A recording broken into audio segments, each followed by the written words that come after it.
శారీ ప్రిప్రింటింగ్‌కి మనకు కావాల్సిన first 3 measurements client మన దగ్గర ఉన్నప్పుడు ఎలా తీసుకోవాలో నేను ఈ వీడియోలో ఎక్స్‌ప్లెయిన్ చేస్తాను. ఫోర్త్ మెజర్‌మెంట్ అనేది శారీ మిడిల్‌లో తీసుకుంటాం. అదేంటి ఎలా అనేది నేను లాస్ట్‌లో ఎక్స్‌ప్లెయిన్ చేస్తాను. ఫస్ట్ మెజర్‌మెంట్ వచ్చేసి శారీ పల్లో హైట్. మన క్లయింట్ రిక్వైర్మెంట్ బట్టి తనకి ఎలాంటి హైట్‌లో పల్లో కావాలో మనం డిసైడ్ చేసి అక్కడ ఒక పిన్ అనేది పెడదాం. సపోజ్ 43 అనుకుంటే అక్కడ పిన్ సెక్యూర్ చేసుకుందాం. సెకండ్ మెజర్‌మెంట్ వచ్చేసి చుట్టుకొలత. అంటే మన క్లయింట్ లెఫ్ట్ షోల్డర్ దగ్గర నుంచి టేప్ అనేది ఒక రౌండ్ తిప్పి మన రైట్ లెగ్ మిడిల్ పార్ట్ వరకు తీసుకుంటాం.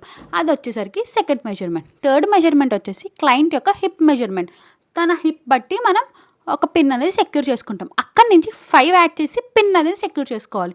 సపోజ్ హిప్ సైజ్ 39 అయితే +5 పెట్టి 44కి మనం మెజర్‌మెంట్ అనేది పిన్ పెట్టుకుంటాం. నెక్స్ట్ వచ్చేసరికి 3, 2 అంటే థర్డ్ పిన్, సెకండ్ పిన్‌లో మనం సెంటర్ బిట్స్ అనేవి అడ్జస్ట్ చేసుకుంటాం. థర్డ్ పిన్ నుంచి సెకండ్ పిన్ వరకు. మీ అందరికీ వితౌట్ క్లయింట్ ఉన్నప్పుడు మెజర్‌మెంట్స్ ఎలా తీసుకోవాలి, ఫోర్త్ మెజర్‌మెంట్ ఎలా తీసుకోవాలి అని తెలుసుకోవాలి అనుకుంటే నాకు కమెంట్ చేయండి. నేను సెపరేట్‌గా ఇన్ డీటెయిల్‌గా వీడియో అనేది తీస్తాను. మీ అందరికి కావాలంటే నాకు కమెంట్ చేయండి. లేకపోతే ఇన్‌స్టాలో డీఎం చేయండి. Thank you.